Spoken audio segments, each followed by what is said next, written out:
বাড়ির সকলের আবদারে আর তোমাদের ভালোবাসায় আবার 5টি ভিন্ন স্বাদের ভেজ এবং নন ভেজ ভর্তা রেসিপি নিয়ে হাজির হলাম।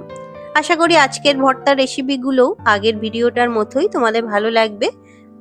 নমস্কার বন্ধুরা, আশা করি তোমরা সবাই খুব ভালো আছো। আমি খুব ভালো আছি। সম্পাস লাইফস্টাইলের আরও একটা নতুন ভিডিওতে তোমাদের সবাইকে স্বাগত। তবে আজকেও কোনো ব্লগ ভিডিও তোমাদের সঙ্গে শেয়ার করব না। আজকে শেয়ার করব কয়েকটা ভিন্ন স্বাদের একেবারে নতুন ধরনের কিছু ভর্তার রেসিপি। তো চলো শুরু করা যাক।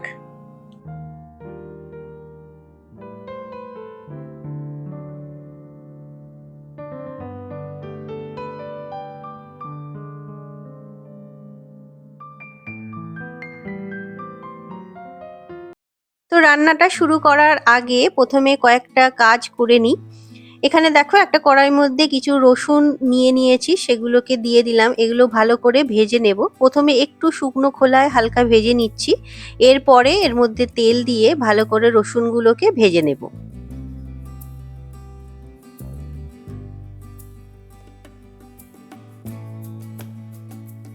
তবে এই সময় গ্যাসের ফ্লেমটা কিন্তু একদম কমিয়ে রাখবো, কারণ রসুন কিন্তু খুব তাড়াতাড়ি পুড়ে যায়, আর পুড়ে গেলে কিন্তু ভর্তার টেস্ট মোটেই ভালো হবে না।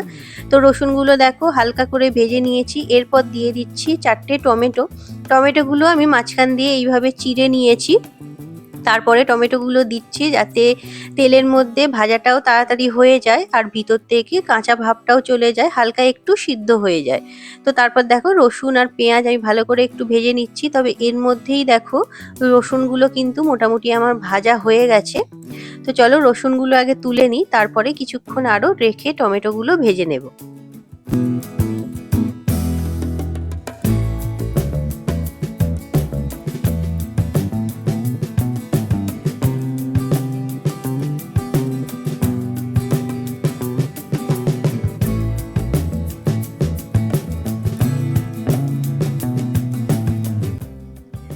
তো টমেটোগুলো এবার দেখো ভাজতে শুরু করলাম। টমেটোগুলো মোটামুটি সিদ্ধ হয়ে গেছে ভিতর দিয়ে। তো যেহেতু কেটে দিয়েছি তাই ভিতরটা খুব একটা বেশি কাঁচা থাকবে না। তবে পুরোপুরি নরম করে নেব না, হালকা একটু পোড়া ভাবটা আসলেই হবে।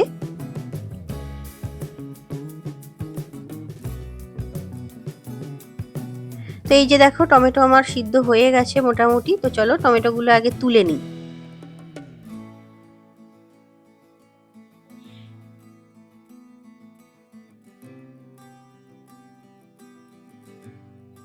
এরপর ওই কড়াইটার মধ্যেই কিছুটা জল নিয়ে নিয়েছি, আর তার মধ্যে দিয়ে দিচ্ছি এই যে পালং শাক কুচিয়ে রেখে দিয়েছিলাম সেটা। পালং শাকগুলো একটু বড় বড় করেই কুচিয়েছি, কুচিয়ে জলের মধ্যে দিয়ে ওটাকে সিদ্ধ করতে বসিয়ে দিলাম। আর এদিকে আরও একটা প্যান বসিয়েছি, তার মধ্যে সামান্য একটু নুন দিয়ে এটাকে জলটা গরম করতে দেব কিছুক্ষণ। তারপরে এই যে দেখো জল ফুটে এসেছে। তো এখন এই মুহূর্তে আমি যে ফুলকপির ভর্তাটা বানাবো তার জন্য এই যে গোটা ফুলকপি একটা লাগবে, সেটা আমি এই জলের মধ্যে নিয়ে নিলাম। জলের মধ্যে যেহেতু নুন দেয়া আছে আর জলটা যেহেতু গরম হয়ে যাচ্ছে, তো ফুলকপির ভিতরে যদি কোনো পোকামাকড় থেকে থাকে তাহলে কিন্তু এই নুন জলে দেওয়ার ফলে সেটা বেরিয়ে চলে আসবে কিছুক্ষণের মধ্যেই। কারণ গোটা ফুলকপি যখন ব্যবহার করছি তো ভিতরে পোকামাকড় থাকলে সেটা তো দেখা সম্ভব হয় না। তো এইভাবে নুন জলের মধ্যে ফুটিয়ে নিলে কিছুক্ষণ ভিতরে কিন্তু পোকামাকড় সমস্ত কিছু বেরিয়ে চলে আসে। তবে আজকে আমার কপিটার মধ্যে খুব একটা পোকা কিছু ছিল না, দু একটা বেরিয়েছে, সেরকম কিছু নয়। তাও একবার ভালো করে ফুটিয়ে নেওয়াটাই ভালো। আর এই যে দেখো কপিটা আমার ভালোভাবে ফুটে গেছে, দু একটা নোংরা বেরিয়েওছে। তারপরে কপিটা জল থেকে ছেঁকে তুলে নিলাম। তো এবার দেখো পটলের ভর্তা বানাবো। তার জন্য এই যে পটলের খোলাগুলো আমি এইভাবে চেঁচে পরিষ্কার করে নিচ্ছি। খোসা সম্পূর্ণ ছাড়াবে না, ছাড়ালে কিন্তু পটলের ভর্তাটা খেতে খুব একটা বেশি ভালো লাগে না। আর পটলগুলো আজকে আমি যে নিয়েছি মোটামুটি কচি পটল। যদিও শীত পড়ে গেছে, তো এই মুহূর্তে পটল খেয়ে খেয়ে মানুষের একটা অরুচি এসে গেছে, পটল খেতে আর ভালোও লাগছে না কারো। তবে এইভাবে পটলের ভর্তা একবার বানিয়ে দেখতে পারো, খেতে কিন্তু খুবই সুস্বাদু হয়। পটলগুলোকে আমি খোসাটা ছাড়িয়ে এই যে দেখো মাঝখান দিয়ে চিড়ে নিচ্ছি। প্রত্যেকটা পটলকেই 4 ভাগ করে নিয়েছি, যাতে ছোট ছোট পিস হলে সেগুলো সিদ্ধ হতে একটু সময় কম লাগবে, তাড়াতাড়ি রান্নাটাও কমপ্লিট করে নেওয়া যাবে।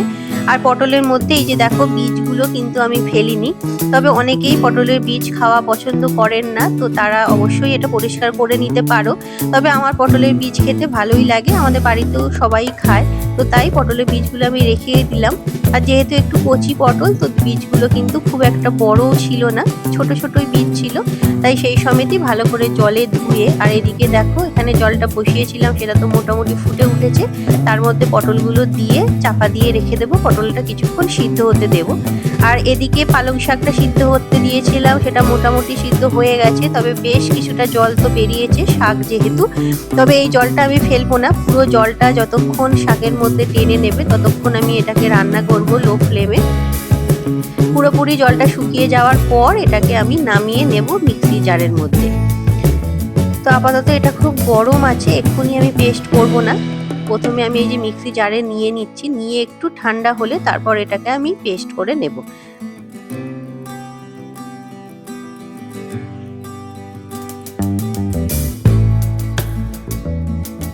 তো এই পালং শাকের মধ্যেই দেখো নিয়ে নিচ্ছি টমেটো একটা আর রসুন, যেগুলো ভেজে রেখে দিয়েছিলাম আগে সেগুলোই নিলাম, দিলাম দুটো কাঁচা লঙ্কা, তারপরে এটাকে ভালো করে পেস্ট করে নেব মিহি করেই একটু।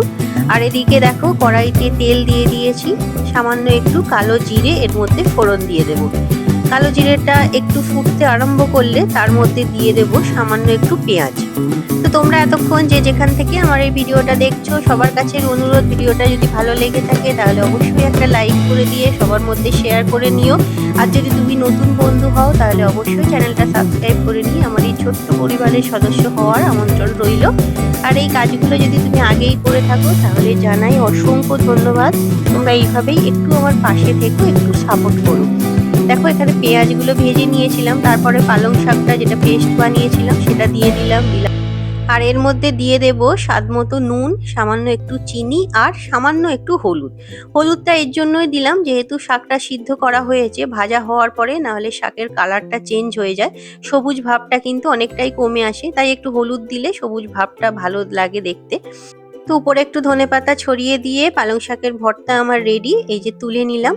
দেখতে এবং খেতে দুটোই কিন্তু দারুণ হয়েছিল। আর এদিকে দেখো পটল তো সিদ্ধ করতে আগেই বসিয়ে দিয়েছিলাম, সেগুলোও সিদ্ধ হয়ে গেছে। এবার পটলগুলো নিয়ে নিচ্ছি মিক্সি জারের মধ্যে, দিয়ে দিলাম কয়েকটা কাঁচা লঙ্কা, কয়েকটা রসুন কুচি।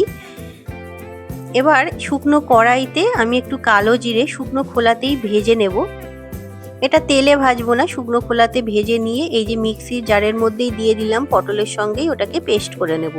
আর এদিকে কড়াইতে তেল দিয়ে তার মধ্যে দিয়ে দিলাম সামান্য একটু আবার পেঁয়াজ কুচি। পেঁয়াজগুলো ভালোভাবে আগে ভেজে নেব, নিয়ে তারপরে যে টমেটো ভেজে রেখেছিলাম সেই টমেটো একটা নিয়ে পেঁয়াজের সঙ্গেই ভালো করে এটাকে ভেজে নেব। তবে টমেটোটা পটলের সঙ্গে আমি পেস্ট করিনি, এটা গোটা গোটা একটু থাকলেই খেতে বেশি ভালো লাগে।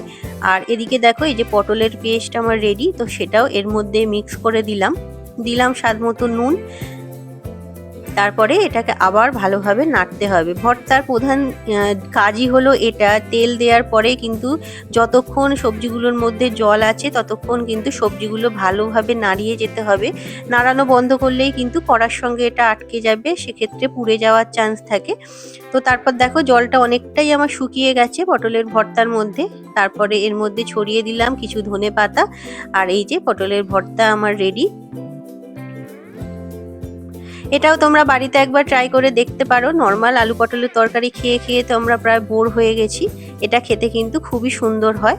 আর তারপর আমি করে নেব ফুলকপির ভর্তা। ফুলকপিটা পুড়িয়ে রেখেছিলাম, তোমরা নিশ্চয়ই আগেই দেখেছো।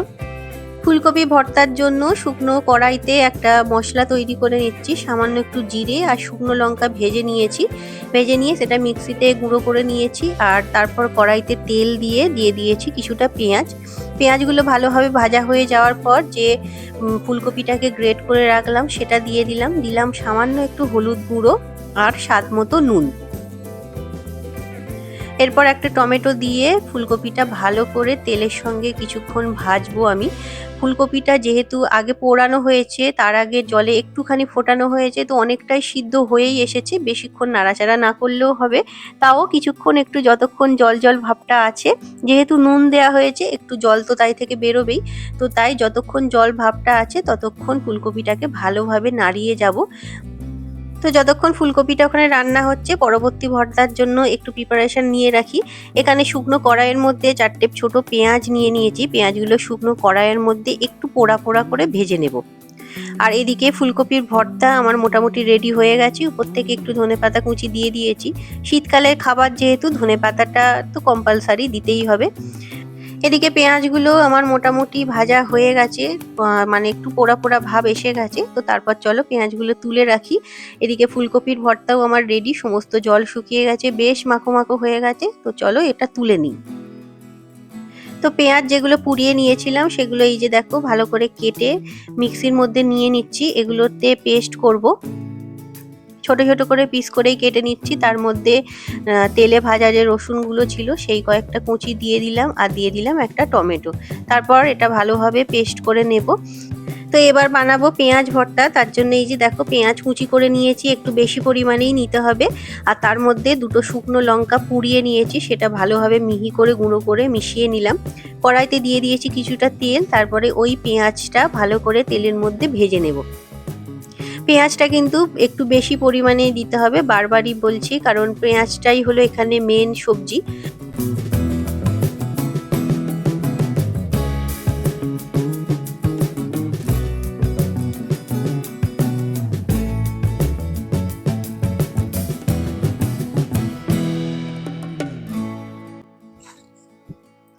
আর এখানে দেখো পেঁয়াজগুলো ভাজা হয়ে যাওয়ার পর যে পেস্টটা বানিয়েছিলাম সেটা এর মধ্যে দিয়ে দিলাম।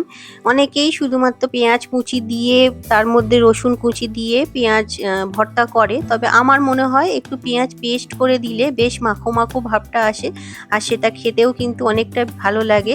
আর এতে যেহেতু পেঁয়াজ, রসুন, কাঁচা লঙ্কা, টমেটো সব কিছুই বাটা ছিল, তো তাই এটা কিন্তু খেতেও অনেক বেশি ভালো লাগে। তারপর এর মধ্যে দিয়ে দিলাম কিছু ধনেপাতা কুচি। ধনেপাতা কুচিটা দেওয়ার পর আরও কিছুক্ষণ নাড়িয়ে তারপরে তুলে নেব। মোটামুটি এটা সমস্ত জল শুকিয়েই গেছে, আর বেশিক্ষণ নাড়াচাড়া করতে হবে না। তো পেঁয়াজ ভর্তা আমার মোটামুটি রেডি। তো চলো এটা তুলে নিই। তারপর এবার এই যে কড়াইতে তেল দিয়ে দিচ্ছি ডিম। তো আজকে বানাবো ডিম ভর্তা। তবে ডিম ভর্তা সাধারণত সবাই সিদ্ধ করেই খেয়ে থাকে, তবে আমি আজকে সিদ্ধ করে করব না, এটা ডিমটা ভেজে তারপরে ডিম তাই দিয়ে ভর্তা বানাবো। তো আমি এখানে 3টে ডিম নিয়েছি। ডিমকে ভালো করে তেলের মধ্যে দিয়ে এই যে ডিমের ভুজিয়া করে নিচ্ছি। করে নিয়ে তারপরে পরবর্তী স্টেপে যাচ্ছি। আর এখানে দেখো মিক্সির মধ্যে একটা টমেটো, রসুন কুচি নিয়ে নিয়েছি, এটা পেস্ট করে নেব। আর কড়াইতে তেল গরম করে তার মধ্যে দিয়ে দিয়েছি পেঁয়াজ, দিয়ে দিলাম অল্প কিছু কাঁচা লঙ্কা কুচি। তবে টমেটোটা যে পেস্ট করেছি সেটা কিন্তু খুব একটা মিহি করে পেস্ট করব না, একটু মানে দানা দানা থাকবে, সেটা মুখে পড়লে সেটাই খেতে বেশি ভালো লাগে। তো তারপরে এই যে দেখো পেস্টটা দিয়ে ভালো করে কড়াইতে পেঁয়াজের সঙ্গে এটা কষিয়ে নিচ্ছি। এরপর ডিমের ভুজিয়াগুলো এই যে কড়ার মধ্যে দিয়ে দিলাম, দিয়ে ভালো করে এটাকে মিশিয়ে নিলেই হয়ে যাবে আমাদের ডিম ভর্তা আজকের মতো রেডি। এটাও কিন্তু খেতে খুবই সুন্দর হয়। তোমরা নিশ্চয়ই অনেকেই ডিম সিদ্ধ করে ভর্তা খেয়েছো। আর উপর দিয়ে কিছু কাঁচা পেঁয়াজ দিয়ে দিয়েছি, এগুলো ভাজবো না, এটা জাস্ট মিশিয়ে দেওয়ার জন্য যাতে কাঁচা পেঁয়াজের টেস্ট পাওয়া যায়। আর দিয়ে দিয়েছি কিছু কাঁচা লঙ্কা কুচি। এইভাবে করে তোমরা সবাই একবার দেখতে পারো, ডিম ভর্তা কিন্তু খেতে খুবই সুন্দর হয়। তো এটা ভালোভাবে আমি একটু ভেজে নিয়ে তারপরে তুলে নেব।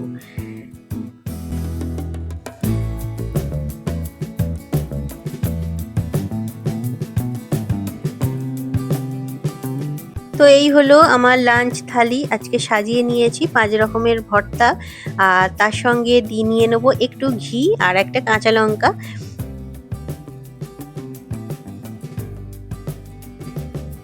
তো আজকের ভিডিও এবং আজকের ভর্তার রেসিপিগুলো তোমাদের কীরকম লাগলো অবশ্যই কমেন্ট করে জানিও। আবার দেখা হবে পরের ভিডিওতে। ততক্ষণ সবাই ভালো থেকো, সুস্থ থেকো, আর খুব খুব আনন্দে থেকো। টাটা।